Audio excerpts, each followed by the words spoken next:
paz do Senhor Jesus. Amém.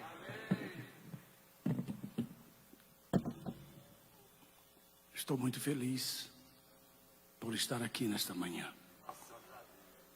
Nós estamos vivendo no estado da Califórnia, já por vários anos, mas Deus pôs no meu coração o desejo de estar aqui, e uma razão muito forte. E minha esposa ontem esteve no hospital para fazer um check-up, e o médico encontrou que a vesícula dela estava cheia de pedras. E ela estava passando uma crise muito grande lá. E a gente não sabia o que era. A gente pensava que era coluna. Enfim, eu estou feliz porque Deus revelou exatamente o que ela tinha. E dentro de alguns minutos ela vai estar entrando em cirurgia. E ela está em Belém. Eu cheguei agora dos Estados Unidos, Belém, vim para cá. Porque lá está a família, todas as nossas famílias. Então eu disse: Senhor, o que o Senhor quer que eu faça? Ele disse: vá e faça o seu trabalho, e eu vou fazer o meu aqui. Então eu queria que, ao terminar esta palavra, os irmãos fizessem uma oração especial pela minha esposa, ok, meus irmãos? Abra sua Bíblia no livro de Lucas,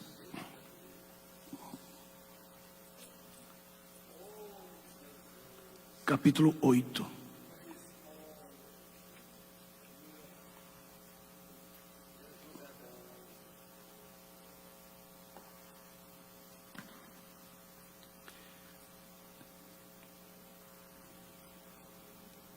Versículo 22.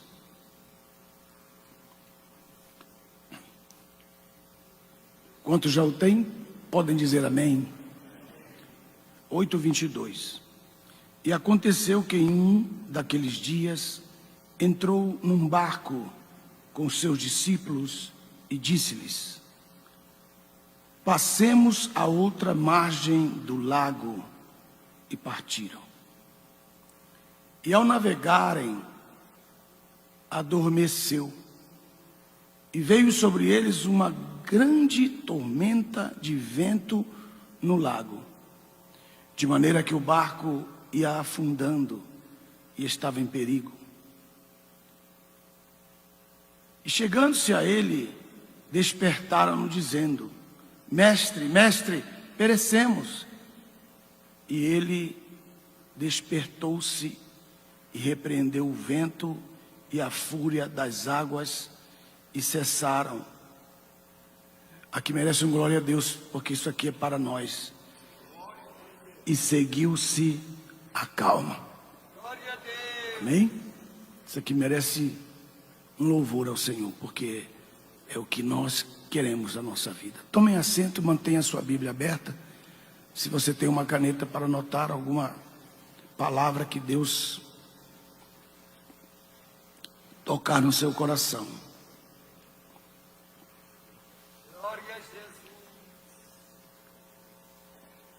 O tema desta palavra nessa manhã é: quando os ventos se levantam. Quando os ventos se levantam. Antes nós precisamos fazer uma projeção a respeito do texto. Você pode observar que do versículo 16, ele está falando da candeia. Ele diz: ninguém pode acender uma candeia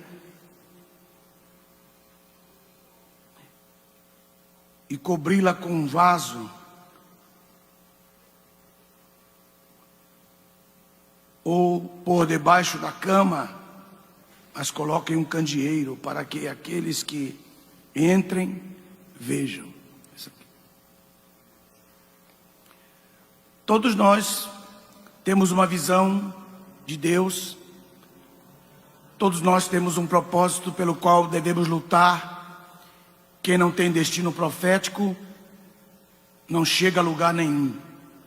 Mas se você tem um destino profético, que Deus falou contigo e tem uma palavra profética que você segue, uma palavra bíblica que Deus colocou no seu coração por muitos anos, você vai seguir esse destino profético e Deus vai realizar aquilo que Ele prometeu. Então ele começa falando dessa candeia, que ninguém pode acender uma candeia e colocá-la sob um vaso. E no versículo 17, vocês podem observar, ele diz: porque não há coisa coberta que não venha ser manifestada. Mas geralmente esse texto, ele é usado, nós usamos, especialmente nós, os pastores pentecostais, nós utilizamos esse texto para falar que um pecado vai ser revelado. A gente mal compreende o texto e fala bobagem. Mas esse texto não tem nada a ver com pecado. É claro que os pecados serão revelados, mas Jesus não está falando aqui de pecado. Jesus está falando aqui de ministério. Vou repetir. Jesus não está falando aqui de pecado. Ele está falando de ministério. Ele está falando de uma candeia, de alguém que tem no seu coração um fervor na obra de Deus e quer fazer a obra de Deus, mas tem outros que vêm como vaso e emborca-se sobre essa candeia a fim de apagá-la. Isto é, aqueles que têm um chamado de Deus e sofrem perseguição. Aqueles que Deus tem chamado para fazer a obra, mas sofrem perseguição dos seus próprios líderes. Porque o vê como se fosse um rival, mas ele é fruto do seu ministério. Deveria ser apoiado, deveria ser honrado. Por quê? Porque ninguém é eterno. Ninguém é eterno. Chega a sua idade, chega o seu tempo, e você vai ter que passar a batuta, vai ter que passar a batuta a outra pessoa. E essa pessoa tem que ser preparada por você. Então você que é o vaso, ele é a candeia. Mas você vê a candeia brilhando, aí você como vaso, deixa a sua posição e vai e cobre a candeia acesa. Então você apaga a luz e ninguém vai ver nem o vaso, nem a candeia. Tem alguém aí? Vocês estão com medo de dar glória a Deus porque o teu pastor está aí perto de você, rapaz?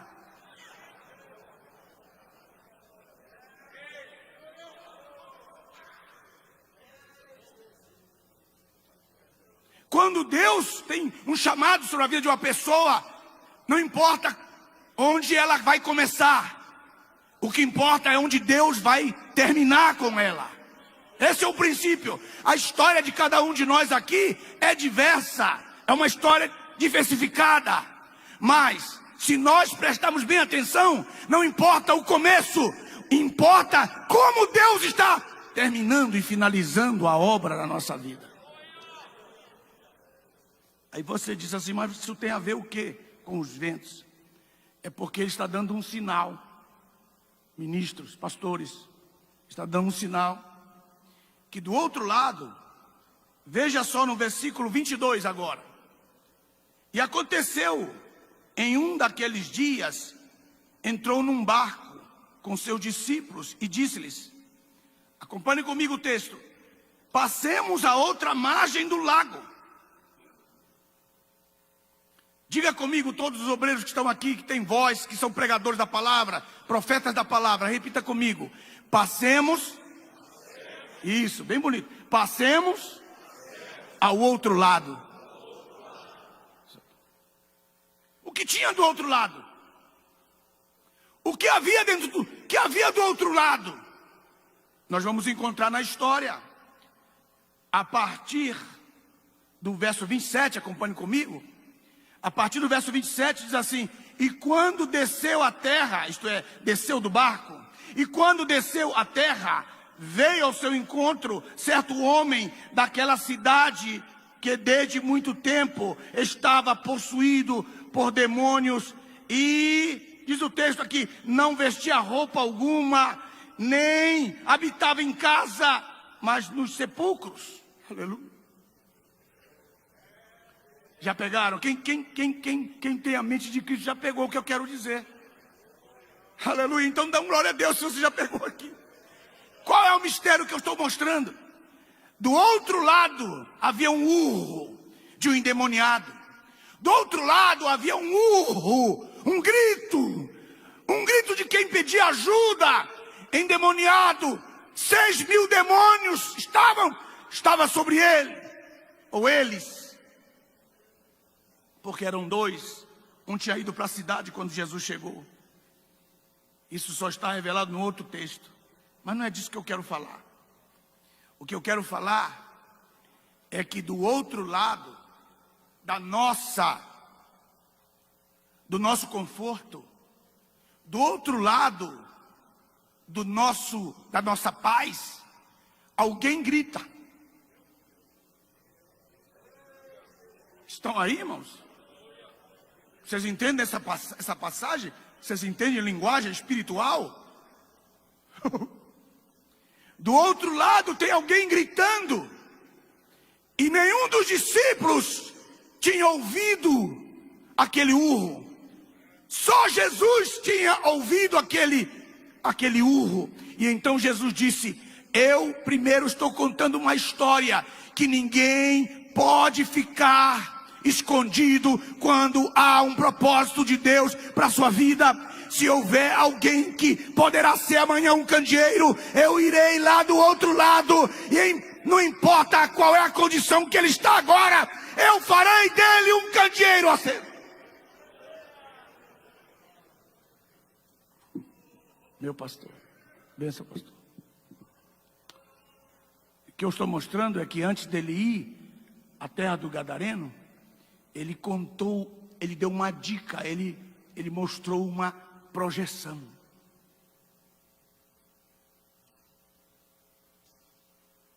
Dentro do seu coração, você sabe isso, que quando você lidera uma congregação, lidera um povo, muitas vezes você é o único que tem a visão.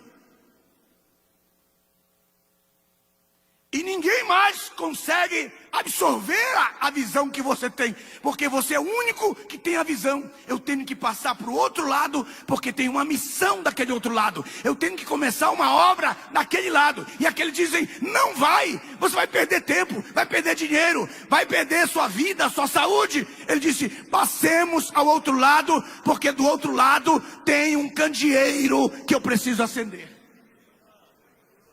Isso no decorrer da história, se você separa a história, você não vê assim.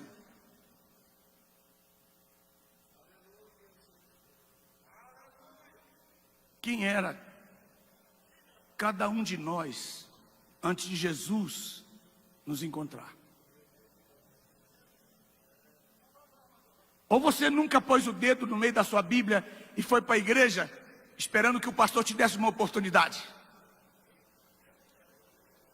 Que você sabia que poderia pregar uma palavra, mas ele te sentou lá por 10 anos e nunca te deu a palavra.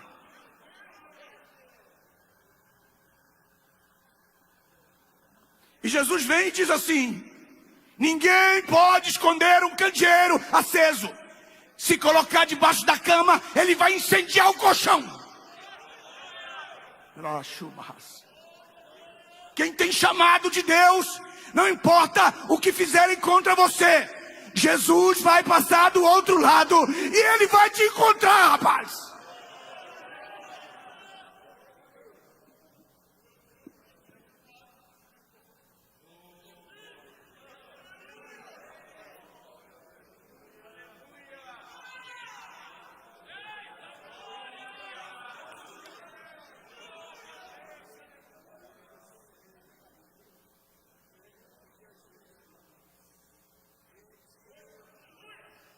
Eles mandam você lá para aquelas congregações mais longínquas, porque eles não querem que você esteja ali com eles, porque você para eles é uma ameaça. Permaneça ali, fique quieto, cale a boca, sente-se ali, fique ali, Vai ter um dia que você vai ser encontrado, porque Jesus vai passar para o outro lado.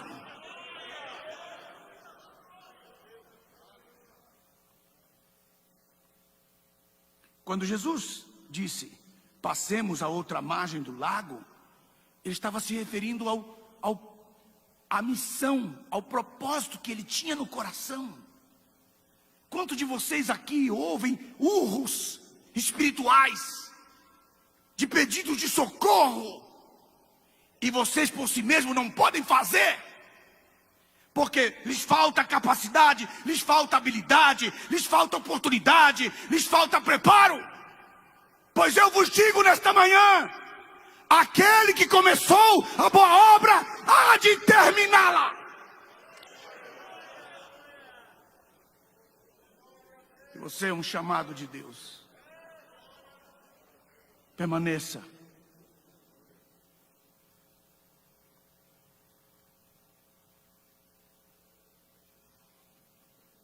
Eu fui criado em Belém do Pará, no ministério. Eu entrei com 14 anos no seminário amazônico.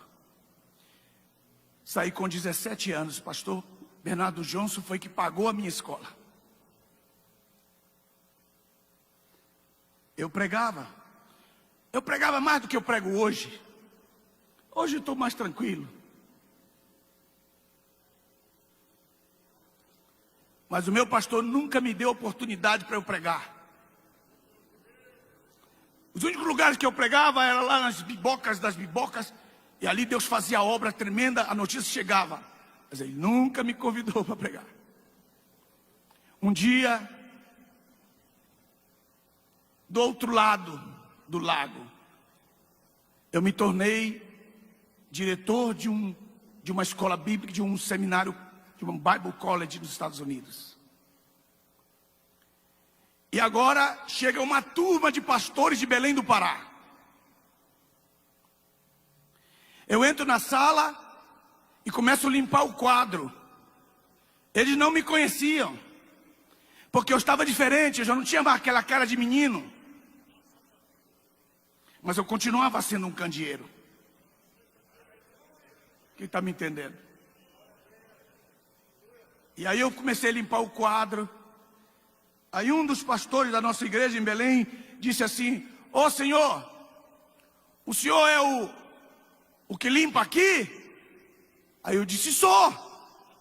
Aí ele disse: quando é que vai começar a aula? Eu disse: agora. Quem é o professor? É esse aqui que limpa.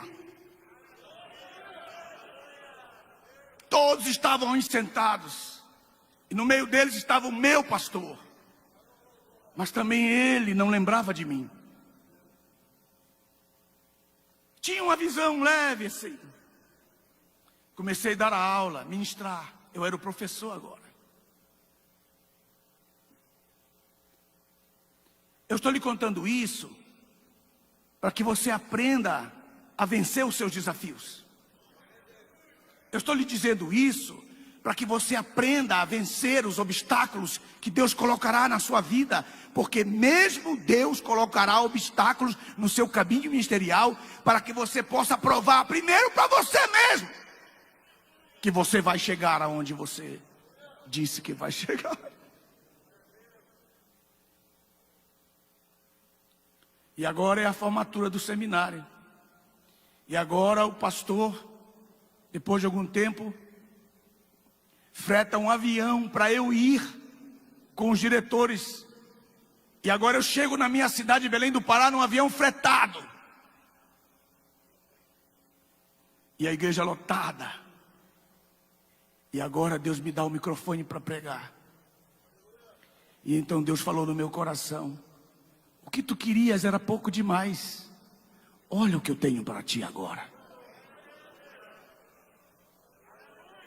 Quem está me ouvindo?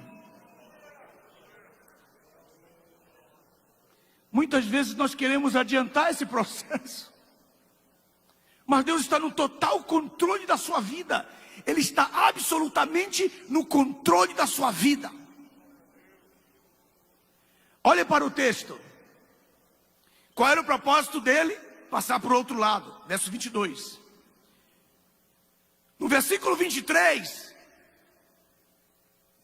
E navegaram, e ao navegarem, Jesus adormeceu. Por que Jesus adormeceu? Porque ele estava tranquilo, porque ele sabia que iria chegar lá. Eu vi um glória a Deus por aqui. Eu vou repetir de novo. Só pode adormecer, tranquilizar-se dentro de um barco quando você sabe que Deus está no controle da sua vida e que Ele vai fazer você chegar aonde você quer chegar. Ele adormeceu. Só que, veja o texto. E veio sobre eles uma grande tormenta de vento no lago, de maneira que o barco ia afundando e estava em perigo. E chegando-se a eles, o despertaram dizendo: mestre, perecemos. Agora eu fico pensando nos auxiliares. Eu fico pensando nos obreiros auxiliares, aqueles que não têm visão. Com quem que eles estão? É igual a tua mulher que não acredita na tua palavra. E você crê naquela palavra. E aí no final ela diz assim: nós estávamos orando. Toda mulher é assim. Você vai lá e compra um quadro. Ela diz: não quero, não gosto desse quadro. Você vai lá e compra a si mesmo. Aí coloca na sala. Aí vem as irmãs: ah, irmã, que quadro lindo que você comprou. Aí ela diz: foi eu que escolhi. É ou não é assim? Eu estou falando dos auxiliares, daqueles que estão com você. Eles não conseguem perceber que o Jesus que está dentro do barco não pode morrer afogado. Vocês não me ouviram. Vocês não me ouviram. Eu vou repetir de novo. Os auxiliares muitas vezes olham para você e pensam que você vai morrer com eles, quando na verdade você é a salvação dos seus auxiliares.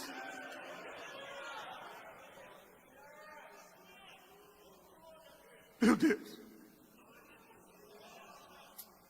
Quem pode dar um glória a Deus de uma vez?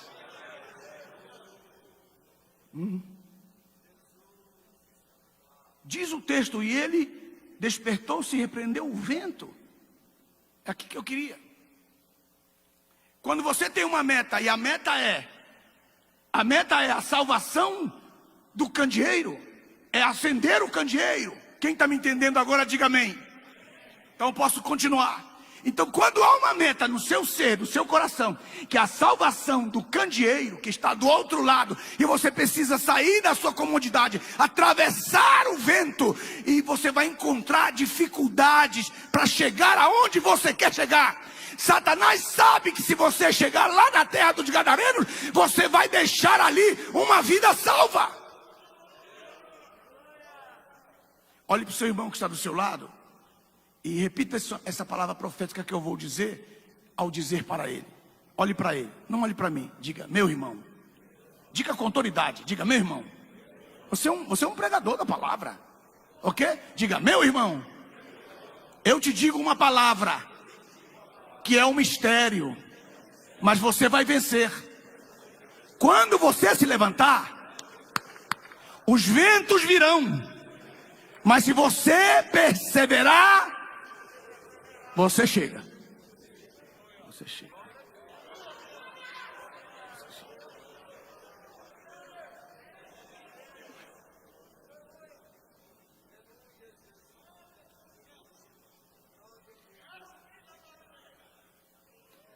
Ventos. Você vai acender um candeeiro que está do outro lado. Ventos se levantarão. Mas você precisa conhecer quem são esses ventos. Abra a Bíblia em Apocalipse, capítulo 7. 7. Versículo 1. Diz assim: depois disso, vi 4 anjos em pé, nas 4 extremidades da terra, sujeitando os 4 ventos, para que nenhum deles soprasse sobre a terra, nem sobre o mar, nem contra árvore alguma. Baseado nesse texto, eu posso dizer a seguinte frase, não falando de escatologia, mas tirando dali um exemplo para a nossa vida hoje, atual, a nossa vida atual. Preste atenção no que eu vou dizer. Esses ventos sujeitados por anjos, quer dizer que são ventos furiosos, que vêm sem autorização. Vou repetir mais uma vez. São ventos furiosos que sopram sem autorização, que vêm sobre a sua vida sem autorização. Quando você tem discernimento espiritual, você vai perceber que aquele vento está indo não contra você, mas contra a obra que você vai fazer. E quando você perceber que esse vento, que não está soprando sob a autorização de Deus, esse vento pode ser repreendido.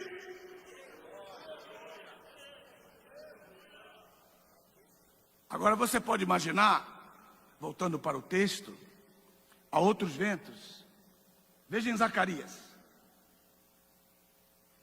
Zacarias, capítulo 6. Diz o texto,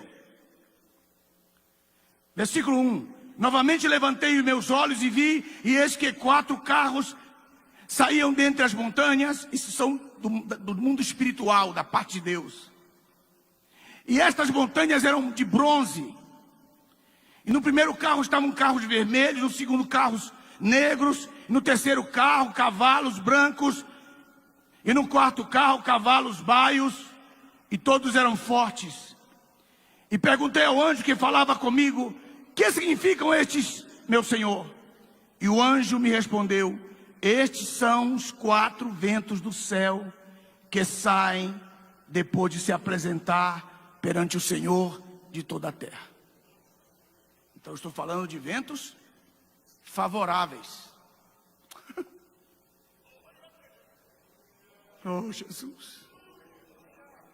Porque eles se apresentam diante da face de Deus e executam aquilo que Deus mandar. Mas aqueles de Apocalipse são anjos que querem fugir do domínio dos anjos. Já são anjos, já são ventos contrários.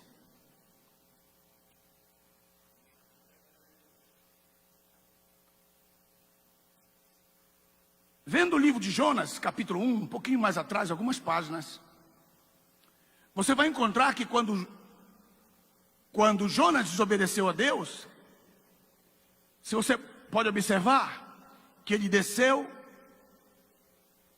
e ficou no porão e lá e dormiu. E diz a Bíblia, aí está no texto,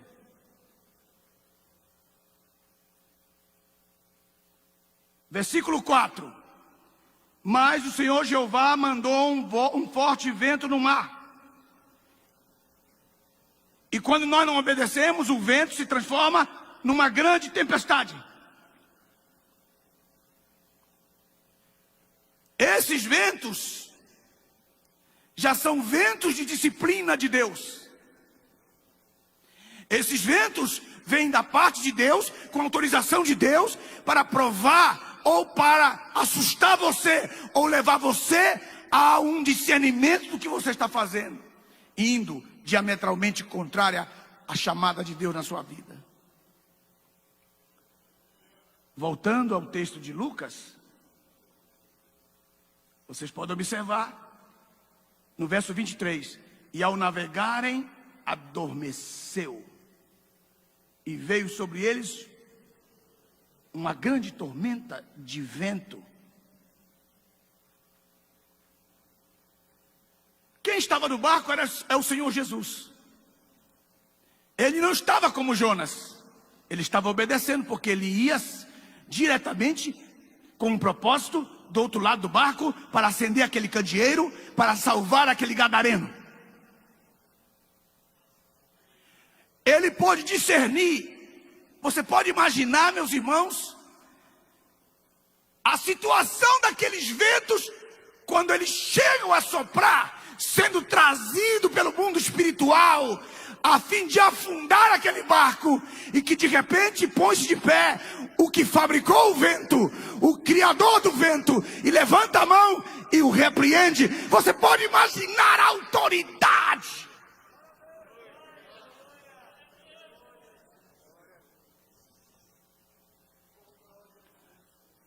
Como discernir os ventos? Em primeiro lugar, os ventos podem sair da parte de Deus.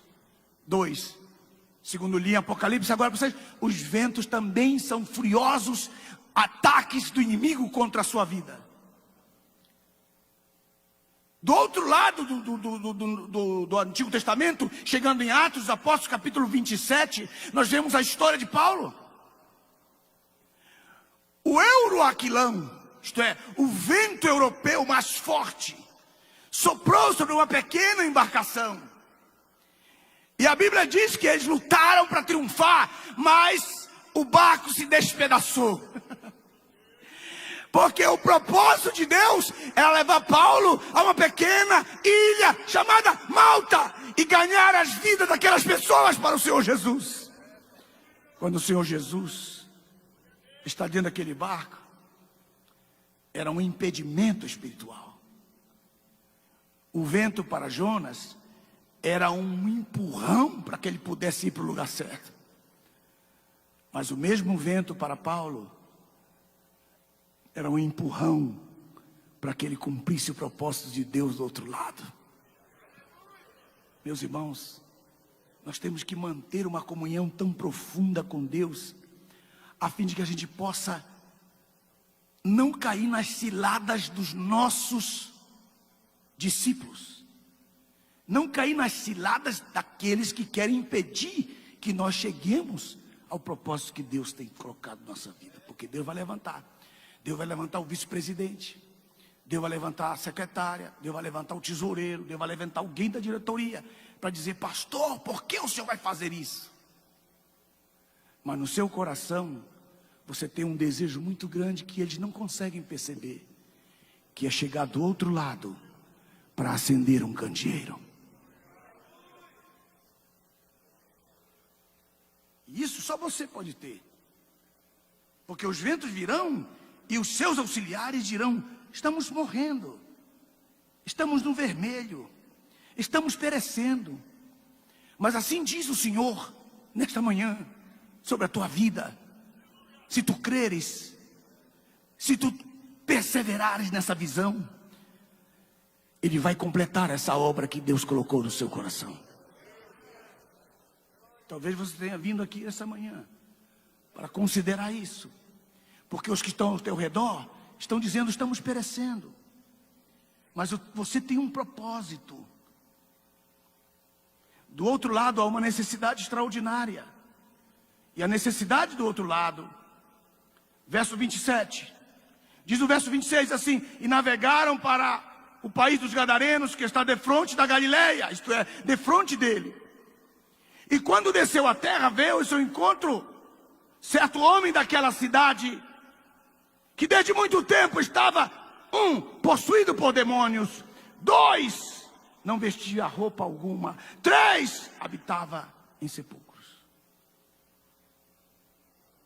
E quando Jesus salva esse homem, eu queria que vocês vissem desse prisma. Quando ele salva este homem, ele vem correndo para Jesus e diz: Jesus, deixa eu ser um dos teus discípulos, deixa eu te seguir.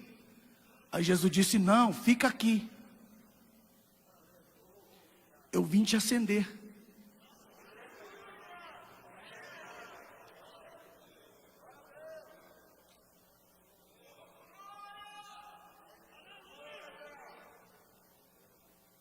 Não, me leva para a sede. Não, eu vim te acender para você ficar aqui nessa congregação. Irmão, é melhor ficar na congregação. Eles vão te dar oportunidade lá. Na congregação só vem os convidados. Não tem nada para você lá. Vai para Gadara. Lá tem muito demônio para você libertar.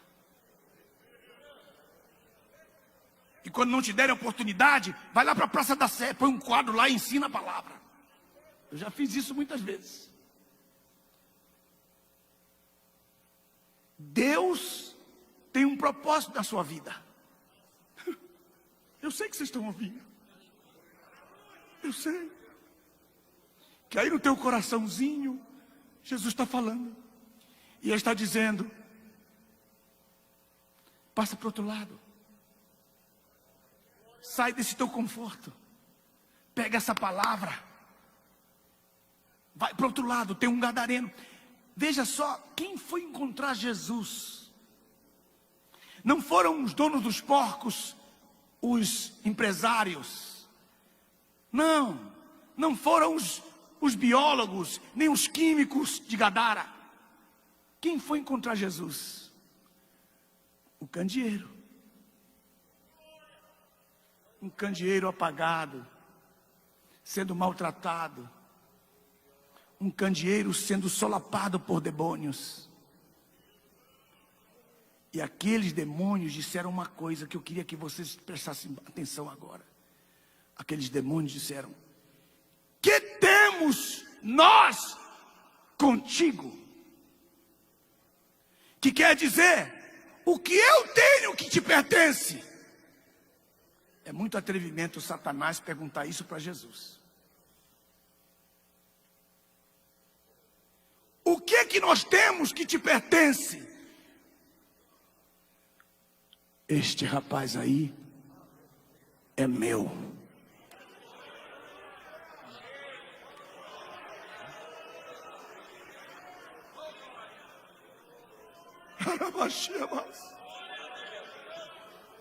É muita autoridade como pregador da palavra que você recebe para você dizer para uma pessoa que está endemoniada: eu vim trazer este homem à luz, eu vim acender este candeeiro. Meu Deus, meu Deus. O que fazia esse homem que chamou a atenção de Jesus? Pastor Ezequiel, meu amigo, o que chamou a atenção desse homem, Pastor Isaac, que chamou a atenção de Jesus? Digam para mim todos, digam o que foi. Diga de verdade. Que foi? É que Jesus percebeu que ele saía gritando nas altas montanhas. No outro dia assim que ele gritava, à madrugada ele gritava, ah! E gritava. Jesus do outro lado dizia: rapaz, esse camarada, se eu salvo esse camarada, ele vai ser um tremendo pregador. Ele vai pregar sem microfone, olha a voz dele.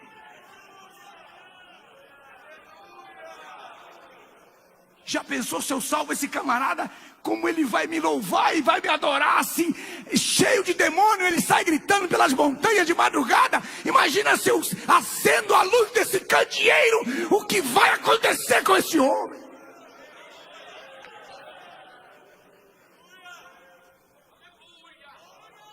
É a visão, é a visão, estou falando a visão. É, aleluia. É a visão. Alguém olhou para você e te deu valor. Alguém olhou para você e disse: esse cara é bom, eu quero lutar pela vida dele. Quem pode levantar as duas mãos para o céu e dizer: esse aí sou eu?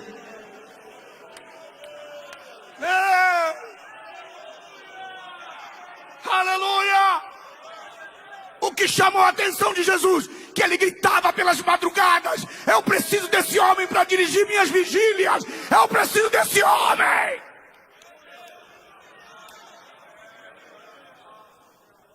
Porque o homem que não se envergonha no mundo, estando sendo usado por Satanás, Deus está de olho nele. O que você fazia nas trevas vai ser superior. O que você vai ser inferior ao que você vai fazer na luz. E aqui, nesse texto, que mais chamou a atenção de Jesus.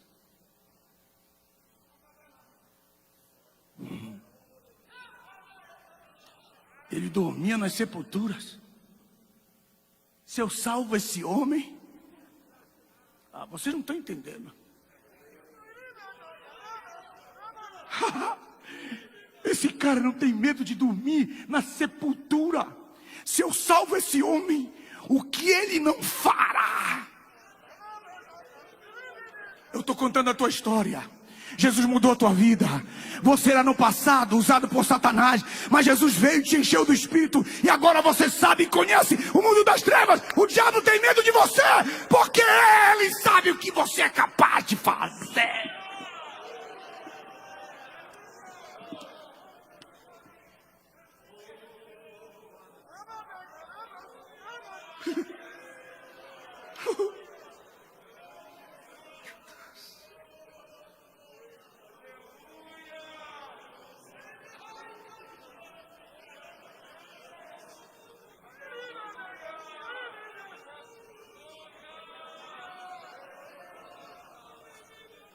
Quem pode levantar a mão para o céu e juntar-se a um grupo que adora, que adora.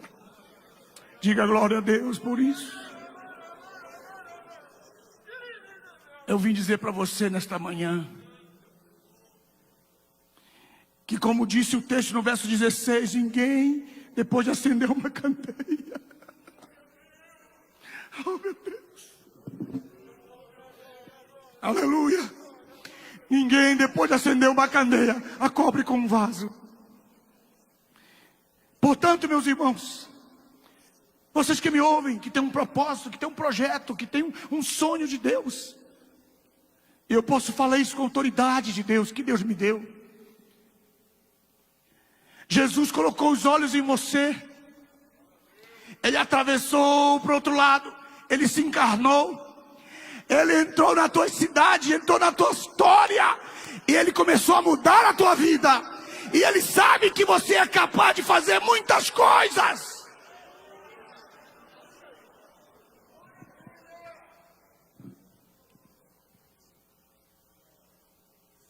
E essa visão, uma visão diferente.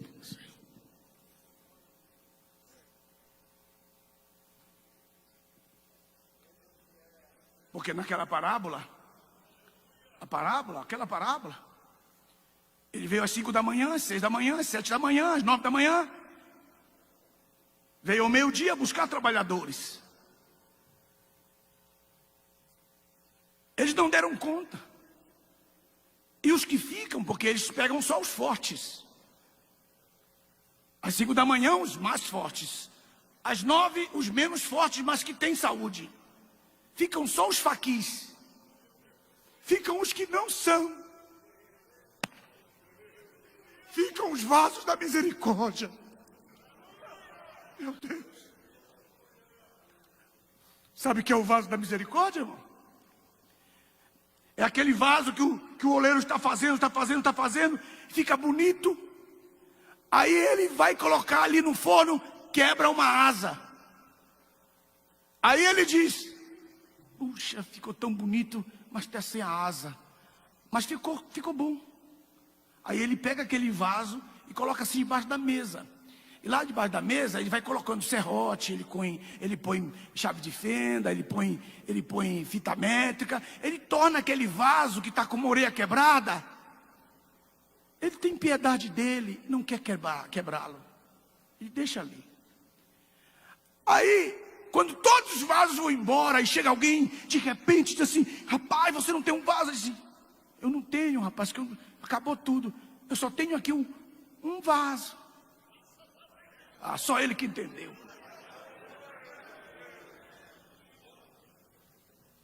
Me dá esse mesmo. Ele disse: mas ele está cheio de bagulho. Tira o bagulho. Mas está faltando uma orelha. Não importa, eu tenho um lugar. Meu Deus.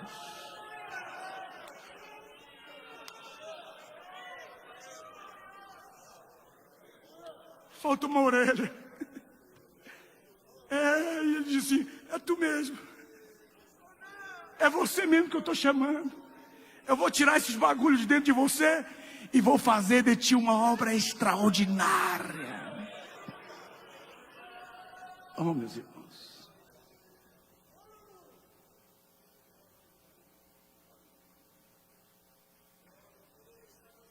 que tenho eu contigo. Jesus diz: tu tens o meu candeeiro, tu tens o meu adorador, tu tens o meu evangelista, tu tens o meu obreiro. Me dá para cá o que é meu, porque eu atravessei esse lago, eu venci os ventos, eu repreendi as águas. Vocês são frutos dessa graça.